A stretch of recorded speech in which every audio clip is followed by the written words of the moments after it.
friends. It's Tuesday. It's May 19th. It's 4:14. And I am here with a lovely dear friend of mine who I met through a fantastic collaboration project that I did. I think that was 2 years ago now. It was. Was it 2 years ago already? Holy Toledo. I can believe it because especially in such a time as this, it feels like one day is 1 second and 1 week is 1 year versus back then it felt just the exact opposite. Mm-hmm. So it was October of 2018 is when we all got together, and that was so cool. That was so much fun. I love that. I loved it. And I loved what's come from that. So there are going to be many of my lionesses who have not met you yet, Kristi. So let me share a bit about who you are with them. I know it can be a little awkward when someone's reading your bio, but soak it all in because this is an amazing bio. All right. So Kristi Bridges is a songwriter, author, writing coach, podcaster, corporate trainer, and the host of One Moment Wiser, a daily devotional on Facebook, YouTube, and Twitter. Yay! It's her mission. Okay, wait. I need to honor this. Everybody lean in a little. It's her mission to help people live wisely, avoid regret, and connect with their creator. Isn't that beautiful? God uses a variety of voices to reach us. So she created the Share Your Wisdom Wisely devotional book writing experience to help others launch their own books, and the It's About Time series of writing workshops with novelist Sarah Soon. Last year, she guided 11, yes, I said 11, remarkable people in writing their stories for her latest devotional, Option Ocean, Navigating the Sea of Possibilities. And it featured me. That was so much fun writing that. All about body image and reconnecting with my body and who she is and what she's done. And wow, that was such a cool experience. Welcome, welcome, welcome, Kristi. Thank you. And thank you for that chapter. Just yesterday, I was doing yoga, and every time I do yoga, I think of your chapter. I think of you telling your body, I love you, and refusing to demean yourself because we're so critical of ourselves. And that has I still just want to cry when I think about it. For some reason, it just continues to touch me, and I appreciate that. Oh, you're so welcome. I think of it often too. I mean, I think one of the beautiful parts to me in my experience with writing is that it really helps solidify my stories. It really helps cement them in my heart and in my soul, and because I'm really giving them form, right? Most of the time they kind of live in these twinkles inside our brains. And when you write them out, it really does give them a physical form that allows us to repeat them over and over and over again. And I love it. Thank you so much. Thank you. That's why story is my favorite word. What's your favorite word? Story. This year it is just my favorite word for that same reason. Yes. Because when we tell stories, and when we tell them over and over, actually maybe write them down and tone them up or tell them to multiple people, they get richer because the real things that matter come out. They come to the forefront, and we learn how to prepare our readers in our storytelling or our listeners in our storytelling so that they're ready to receive the really good stuff when it comes up. Oh, that's so true and so good. And I think that as we hone that skill, as we grow older, that we can even start to see the moments we're living as this is part of my story. I will share this story later. And I feel like I tend to pay a bit more attention to the life I'm living, knowing that it will turn into a story or a testimony someone else will be able to experience, read, soak in, and that will inspire them or fuel them, right? Empower them to move forward. So I think that's just so beautiful. There was a time when I thought I had lost my story. After 8 years together, my first husband left, and I thought I've wasted 8 years of my life just poof, vanished, and it was meaningless. And then I said, no, no, no. This is my story. Yes. These memories, these experiences, these growth moments, and the times when I, didn't act quite right, those are all part of my story, and I'm holding on to those. So even when I put the pictures away, I didn't throw them away because they were part of my experience. When I put the how when you're going through a split up, you just talk nonstop about it. When I stopped doing that, I didn't discard all those old journals or all those old experiences, because they're still part of how I developed an understanding and how I got better at communicating.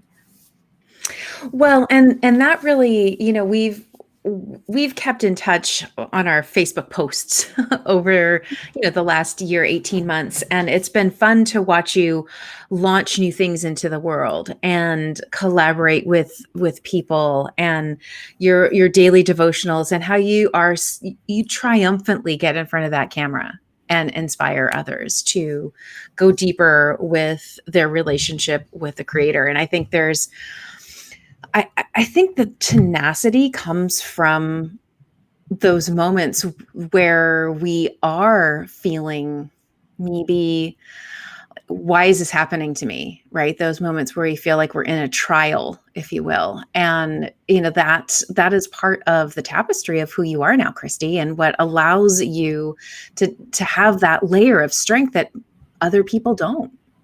Right? And I think that it's so easy to look at lessons as blessings on the other side. It's so easy to do that. But it also, again, it's one of those things with age that hopefully we can start to see those blessings even in the pits of despair, as they may be or feel. And right now, right, we're in such a very strange time.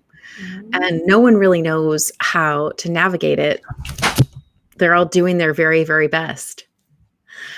So let's dig into some of these questions, and then we're going to talk a little bit about what's on your heart, and whatever might come to mind after I ask you these first couple of questions. Are you ready? All right. Okay. So one of the biggest questions and the most popular questions in the Fire Up community is around success.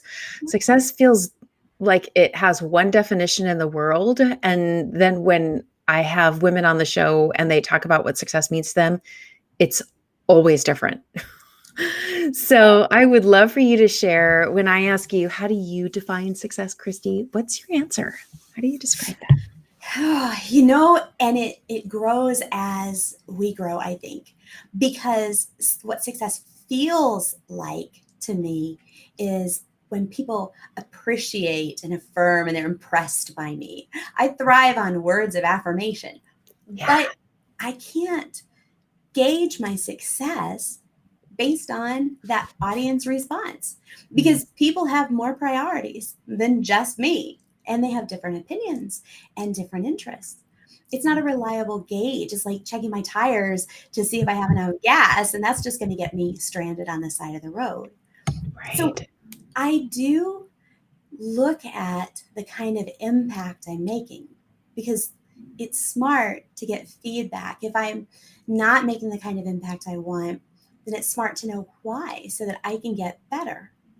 When it comes down to when I feel truly successful, there's a whole package involvement. I want to know, am I making the kind of impact that I need to make? Am I also taking care of myself and my relationships? And am I living at God's pace and going in the direction God is leading? Because I can get to where I'm just a knotted up mess if I try to chase some goal and say, okay, at that point I'll rest, and at that point I'll be happy, and at that point I'll be successful. Well, I can't teach other people to live wisely if I am not living at all, because I'm chasing some distant thing. And so I have to know that I have a sustainable life that I can model the kind of life that I'm talking about, that hand in hand walk with God. God actually told Moses had one of those meltdown moments like I have sometimes. And he was like, well, if you're not going to go with us, just don't even send us. And God said, well, I'm going with you and I'll give you rest. And Moses said, well, if you're not going to go, then just don't even send us. And God was like, I will go with you and I will give you rest. when I read that repetition, I was like, oh my gosh, that's me. I think it's all of us though, right? We're like, we hear what we want to hear because we want to feel what we want to feel. We have to go at the pace that God leads so that we get the rest that we're supposed to get. And we're actually living a life that's worth living. Yeah. It's so beautiful. Well, I do believe that one of the silver linings in this current season, in the Rona season, is that people are realizing how much hustle became an idol, how much hustle became the have to get done today. I have to hustle, as opposed to I have to rest. And then I can do the work. We really started living upside down. And I really believe that there's so many people who are not going to step back into that. They simply don't want to. They've realized, I didn't know my husband, I didn't know my wife, I didn't know my kids. I knew my coworkers more than I knew my family, and that's got to change. So how are you, as you're working with people, and because it speaks to me, right? Words of affirmation and acts of service tie for my top love language. Like literally, they are toe in toe, and so I get it. I love to know when I'm making a difference. Right? I desperately want to know that, and you're absolutely right. You can't let man be the person. Humans can't do that for us. We have to get that from God. And so when you are hearing all of the unrest right now and the forced rest, if you will, how are you walking people through that? Well, and there you do have to pay enough attention to what people need and what they're responding to really share things that they'll put to use, right? And so it's not necessarily about a popularity game, but you do have to evaluate, am I sharing things in a way that people are ready to receive? Am I trying to put too much on people? Am I trying to fix them to be like me because I'm like me and they need to be like them? So you have to look at where people are and what they're ready to take. I have a whole presentation where I talk about in the Wisdom Better Than Wishing study, there's a whole little talk about how we try to hand people the part that's going to make the car aerodynamic, but they're still working on putting the engine together. They're not ready for it yet. We have to pay attention to when they're willing, when they're ready to receive. And so I do that in different ways. For some people, what they really need, I think for all of us, honestly, what we really need is a daily connection with our Creator and a deeper understanding, because we are surrounded by opinions about God. And we actually need to talk to God. God has a personality and wants connection, actually created us for that. And you can hear about someone and have a completely different idea who they are until you get to know them. So that's the core of what I do. Is I get into the Bible, I get into life, I get into transparent experiences of my own and others, and help people connect with God and recognize His presence in their own lives. But then on top of that, there are people who need different things. Some people already have a pretty good foundation of that. And what they need is to know how to communicate what they've learned. Everybody has some level of wisdom, but we get a little wisdom and we want to just like shove it at people. And people run from us. We go, I know the people that need it the most. Listen to me. Oh my goodness. Preach it, sister. That's so funny. It's worse with our own families. The people closest to us who know us the best, like run the hardest, But when you can help people learn to communicate better with the people that they care about, or the people who you learn to recognize what people need at this moment and how much they can take. And so I do that with things like Option Ocean, things like the Share Your Wisdom Wisely devotional course, and just, little communication topics on the daily devotions. Yeah. And then there are people who just need job skills. And so I actually work teaching securities and annuities. And I work with other people to help them with their resumes, things that, help you figure out how to do an interview right. Because you need to actually make money and learn that, that core marketability. So yeah, I think that's so beautiful. And you know what I love about the collaborative projects that are around faith is that everyone's faith is different. How everyone interacts with how they see their creator is different. It doesn't have to look the same. And the stories and the trials to the victories of every person that wrote a devotional, the every story that we hear, whether it was included in the Bible or if it was in the scrolls that didn't make it into it, you read, like, I've had so much fun digging into what didn't make it into the Bible from that time. It blows my mind.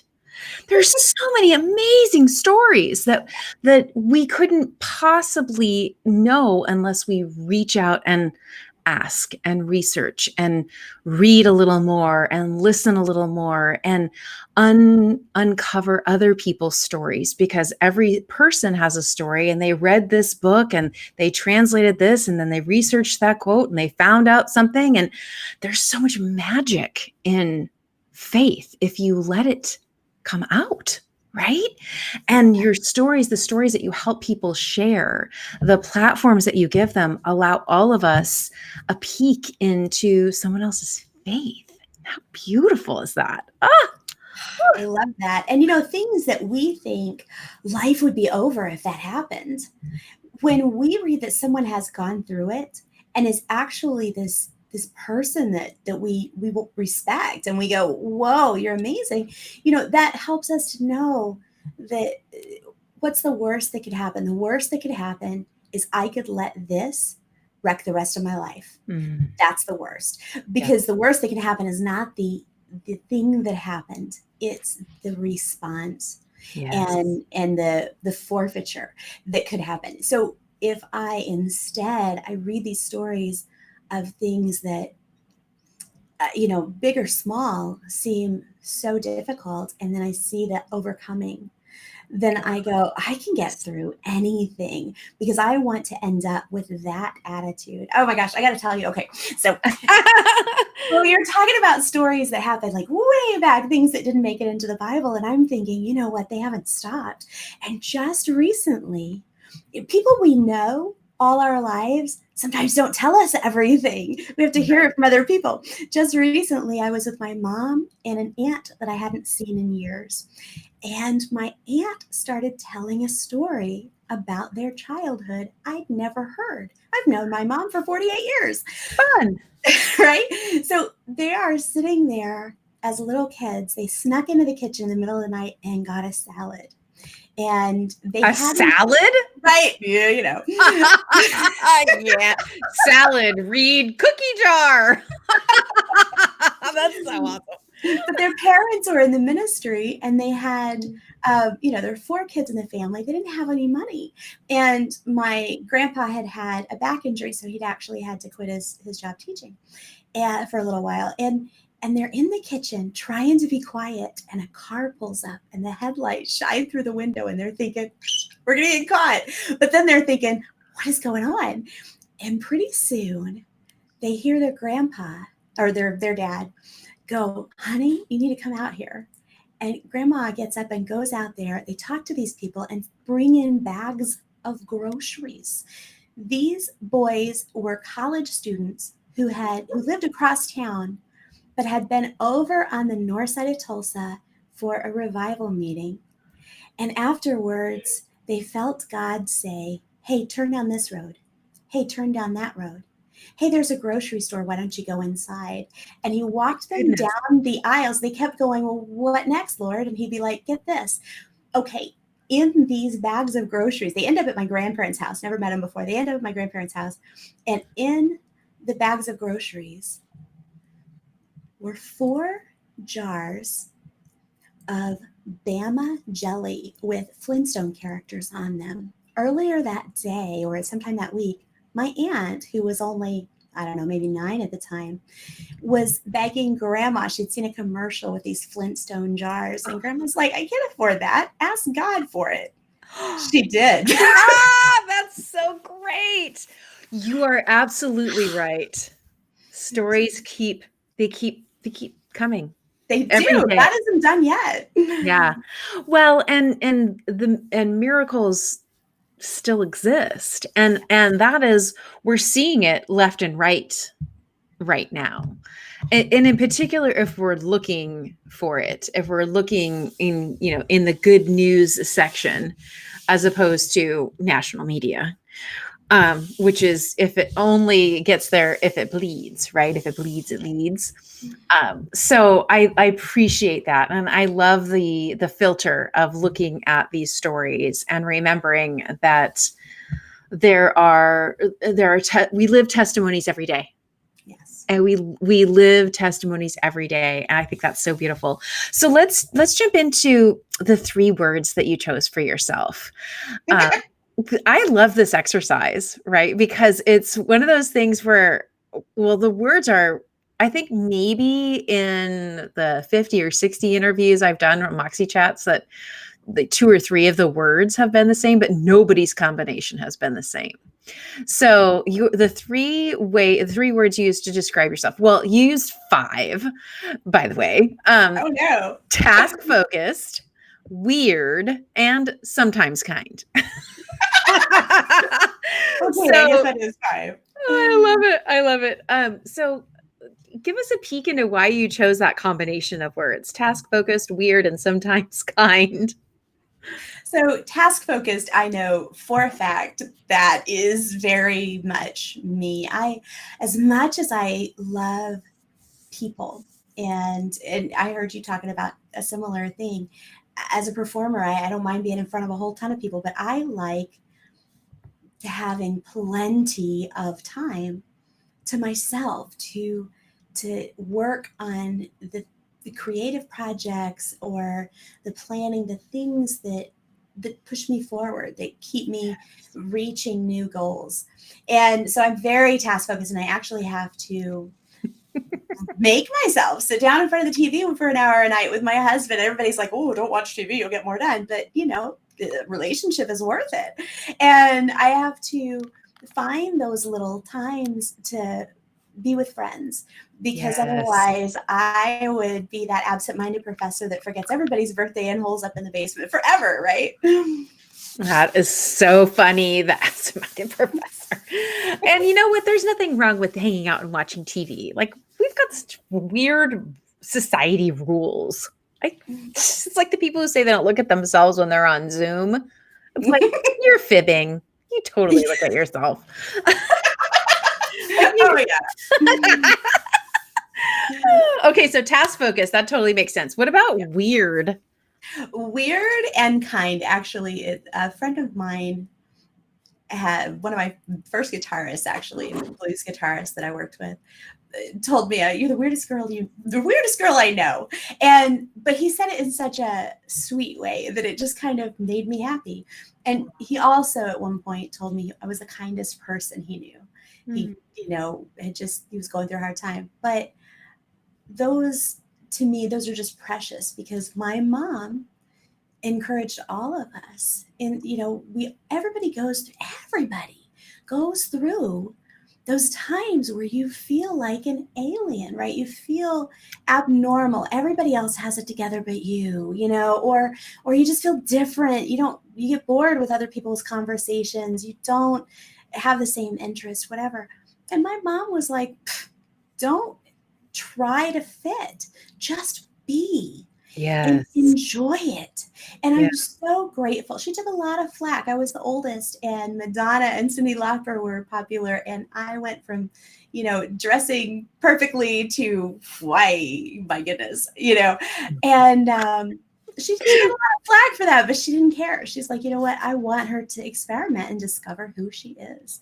And I honestly have to say that experiment probably kept going for another 30 years until I really do know me well, and I like me, and I can be me in every situation. For years, I would flex to fit whatever I thought someone else wanted me to be.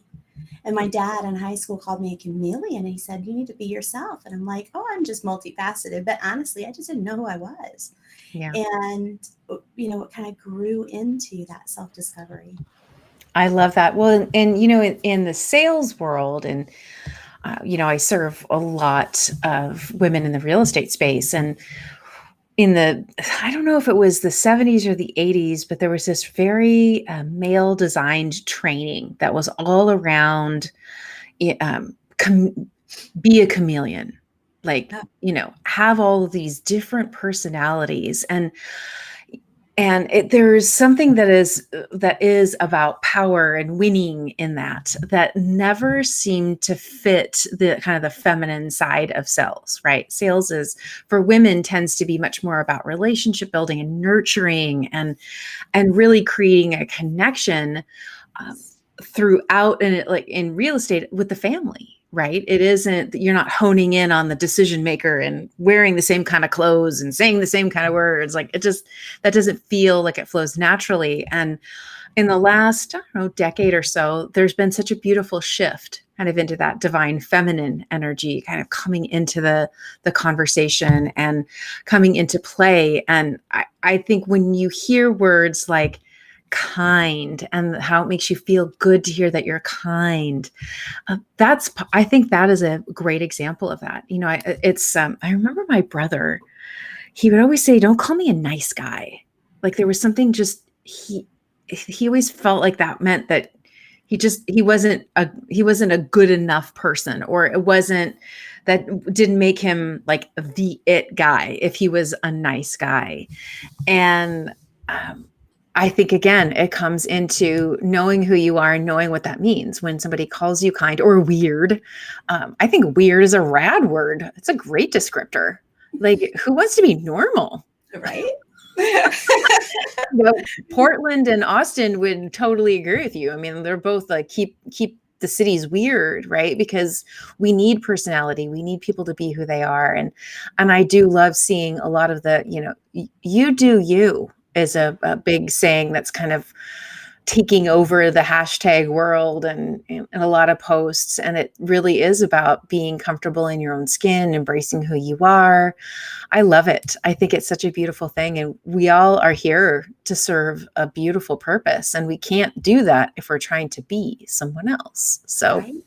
And if we're trying to force other people into our mold, there was, I think, one of the most profound lessons I've learned in the journey, of discovering who I am, is discovering that I am me and nobody else is, and they aren't supposed to be. My husband is very different from me. And we've been married for 22 years now by miracle alone. I swear it's God. But for years, I thought he was wrong and I was right. He needed to get to be more like me. If he would just be more like me, then he would be better. Right. And that was a very big struggle, because he's not going to be motivated to be Kristi Bridges ever. And he's not supposed to. We were watching Mark Gunger's Laugh Your Way to a Better Marriage one weekend when we've been struggling a little bit. And it was so good. But Mark talked about the different personalities, him and his wife and him and his family, and how everybody was always trying to fix him.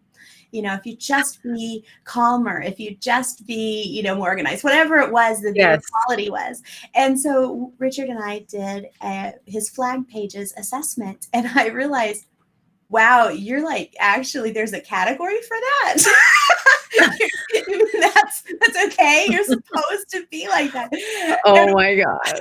It's crazy. And since I realized that, I started, instead of trying to fix him, I started appreciating him. Yes. He has blossomed, and oh my gosh, I just love him more all the time, because it's okay for him to be him now. And he's so happy with that. And so am I. Well, I think what I'm hearing you say, Kristi, is sometimes we do need guides in our world that help us see the things we don't see, and help it, like in that situation. My husband and I've talked about this many times. He is an extrovert, and I'm an ambivert. I can play in the extrovert field. But walking into a room of a bunch of strangers and having to have small talk, it's like my own little hell. Like, don't make me go in there. And he looks in the room and goes, yes, a dozen potential new friends, right? Like, he just has this very different way. And when we were first married, it was really hard for me to not take on his actions as my own. Like, I would filter what he would do, how he would say it, the manner, the volume, all of the things, and go through the Deborah filter and say, well, that's just crazy. Why don't you lower your voice? Why don't you do this? If you did this, and I wouldn't even always say it out loud. I would kind of pack it in. Right. Mm-hmm.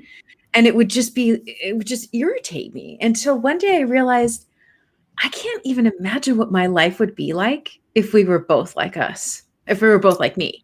Oh, yeah, me neither. I mean, we would not have anywhere near the adventures we have, and experience and meet and all of these beautiful elements that he's brought in. And just last week was our 17th anniversary. And so we either watch our wedding video or our love story. Like, we kind of go back and forth each year. And that you have those. That is so cool. Well, the love story was, our videographer was like, oh, you two need to do this.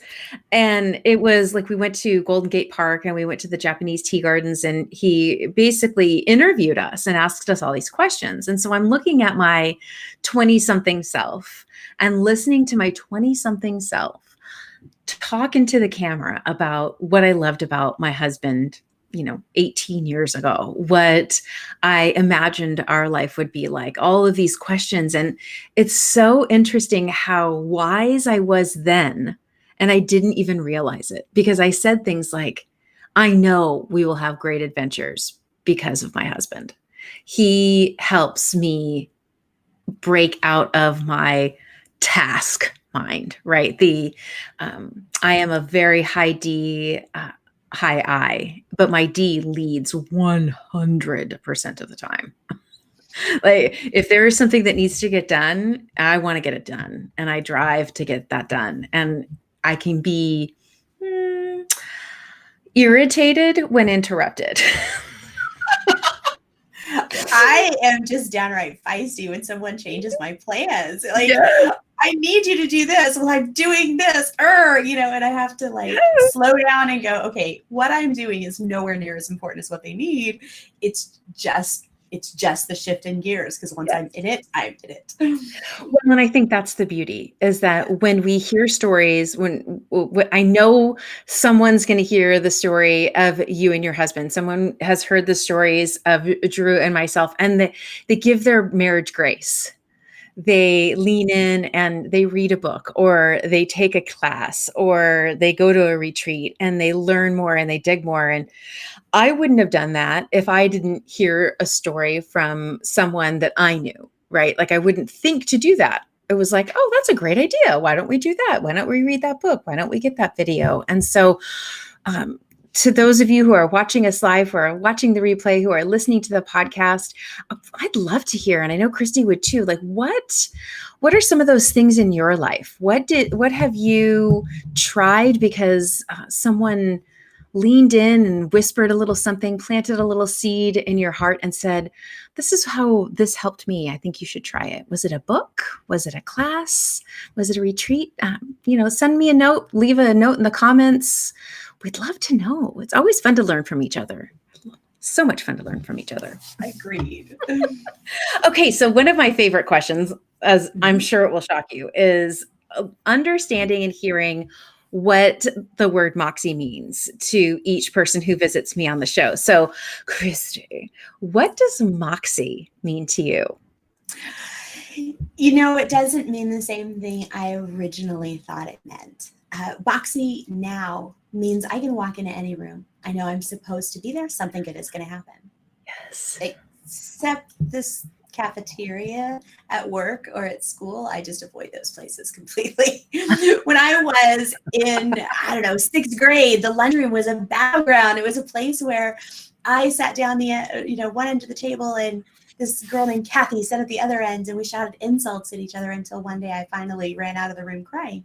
And so I don't like lunchrooms. I went to 5 different high schools, and in every lunchroom, there's always fighting. And then, I don't know, probably my 3rd high school, my 5th school in a row, I met a girl when I was escaping the lunchroom, and I was in my class a little early, and she was a cheerleader.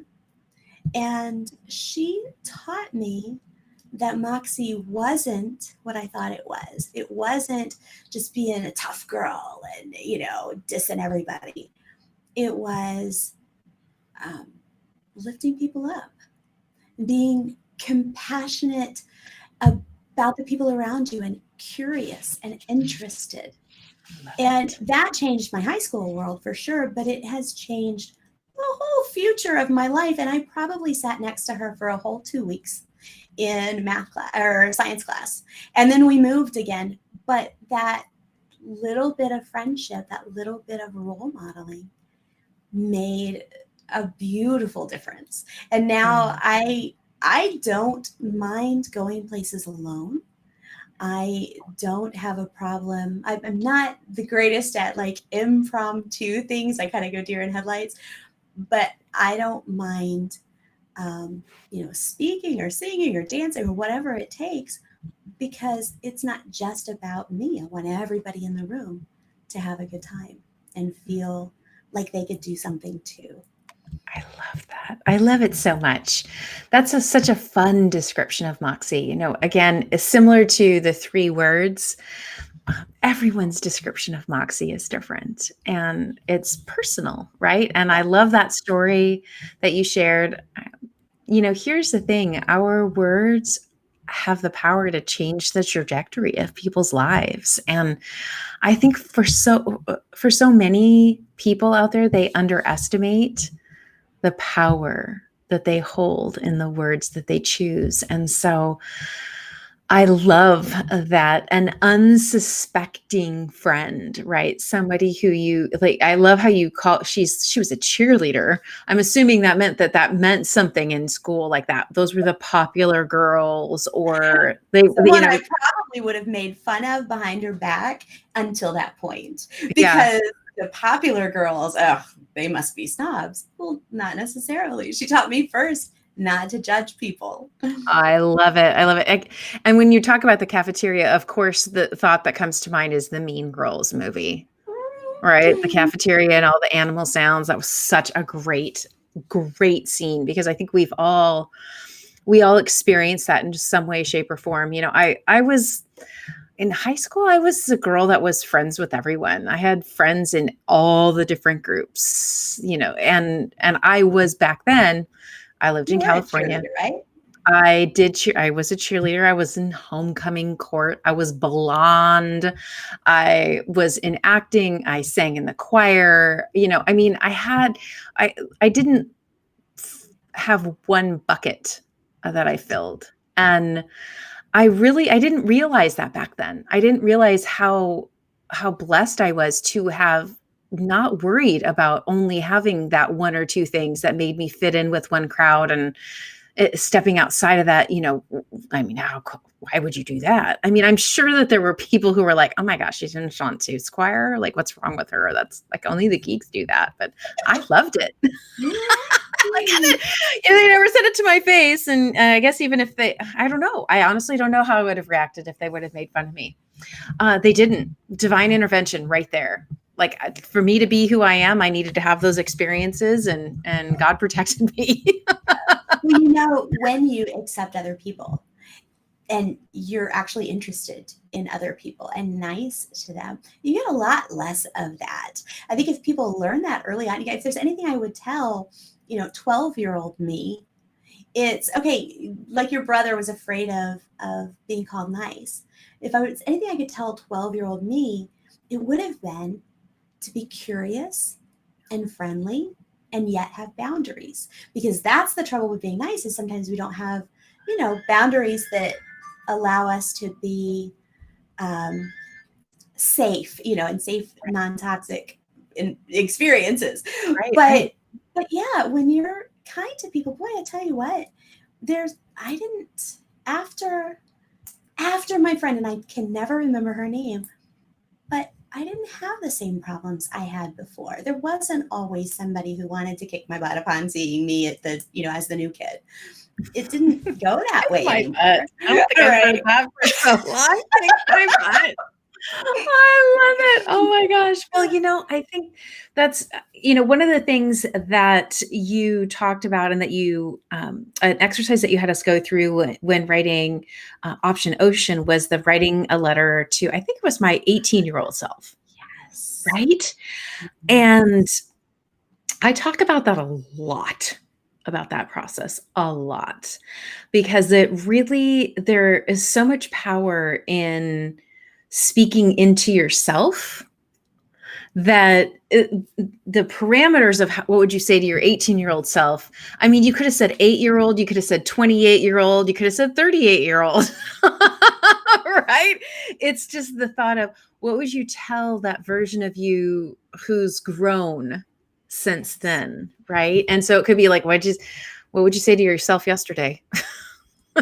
But that was such a beautiful experience and a beautiful process that, again, I think we underestimate the power in the lessons we've learned, and the testimonies that we've lived, and the moments we've conquered, in the relationships we've thrived with, the relationships that burned us to the ground and that we've had to rise from. There's so much power in every single one of those moments, that writing that letter to your former self, it was very therapeutic.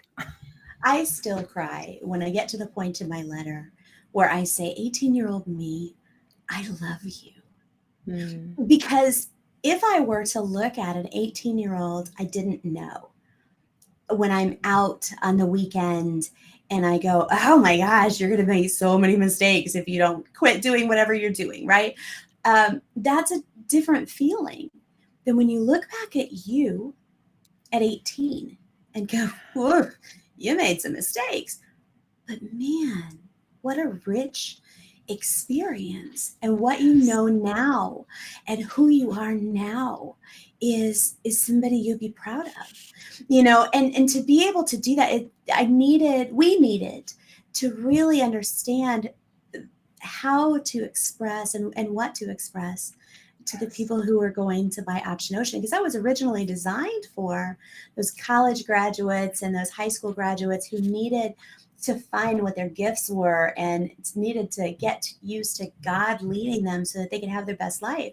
It's turned out to be a book that 40-somethings and 30-somethings and 60-somethings want, because they're ready for a shift in life. And I think with what's been going on, in the world, where people are losing jobs and careers are falling over, people need that again. They need to reconnect with, what am I gifted with, and what actually keeps me motivated And what is God saying to me?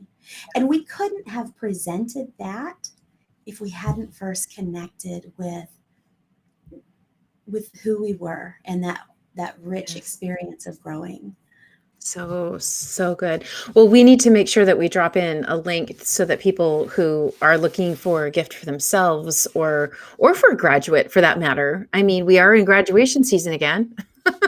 That's Just looks true. different. It simply looks different, but it is happening. We'll be sure to drop a link to the book here for sure for all of Oh, you who are thank you. curious about that. Let's talk about. I know you always seem to have something brewing, something bubbling. So what what do you have going on right now that the community would love to lean into? It has been such a neat year full of different kinds of opportunities.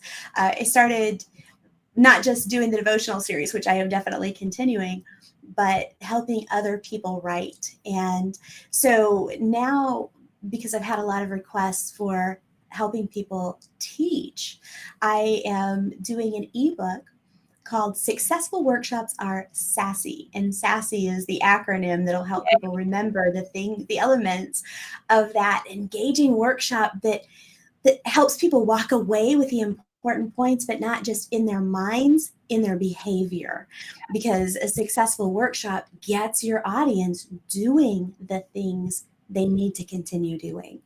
And so the ebook itself, by the time you're done with the ebook, right along the same theme, you will have actually designed the workshop, at least your first workshop that you're going to with the SASSY formula. So I'm looking forward to it. Now, it's not out yet. It will be out later this summer. But if anybody wants to pre-order and they tell me that they saw us here, then they can email info@onemomentwiser.com. That's info@one, the number one, momentwiser.com, and use the subject ebook for a lioness. And that Ooh. way I know that you're part of Deborah's lioness crowd.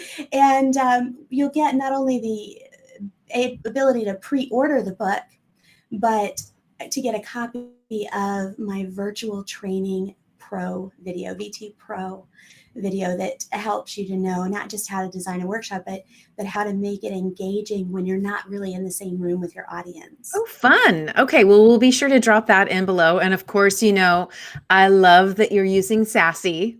That is so much fun. I cannot wait to learn what that acronym means. So after we've had this chat, we've talked about, again, a million things, because every time we get together, there's so many fun things that we could talk about. What is on your heart now after this conversation? What is that thing that you want to make sure that everyone in this community hears from you?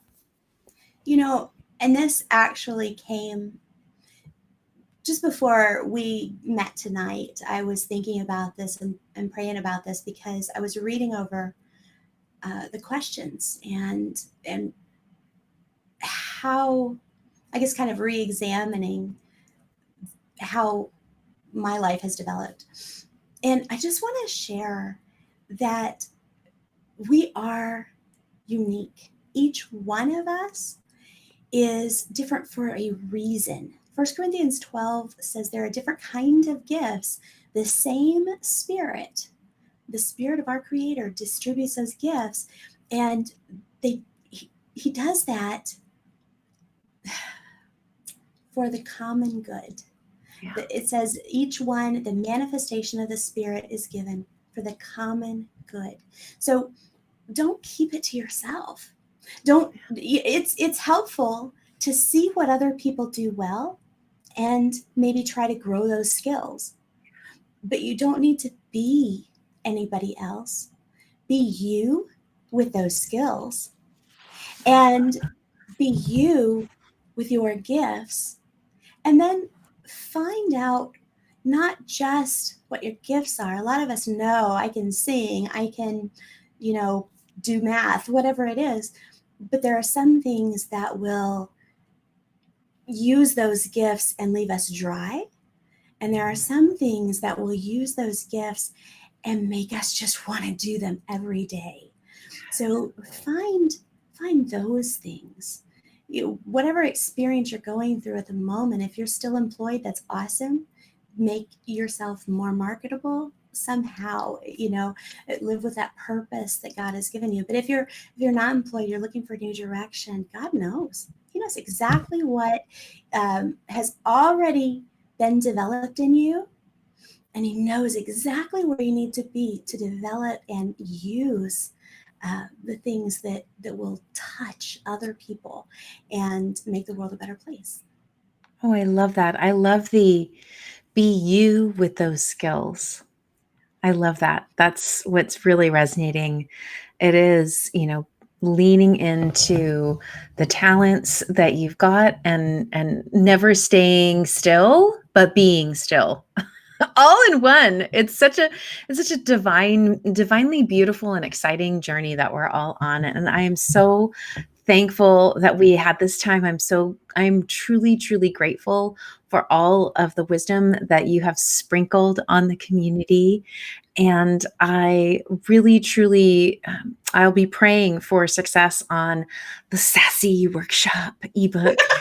And of course, that you have a resurgence of orders around Option Ocean for anyone of any age who is seeking to connect through stories and scripture and prayers. And I think that there are people out there who are trying to figure out what's missing. And I would love to see them grab a copy of Option Ocean and find that missing piece. Deborah, thank you. It's such an honor. Thank you. You're so welcome. Thanks so much. All right, everyone. Thanks so much for watching us live today. For those of you who are catching the replay or who are listening on the podcast, remember, we did ask a couple of questions, so please engage with us. Both Kristi and I are tagged in this post, so we will get notified when there are questions or comments that you do leave below. So let's keep the conversation going. And until next time, remember to engage, elevate, and empower your world with your beautiful, beautiful gifts. See you soon.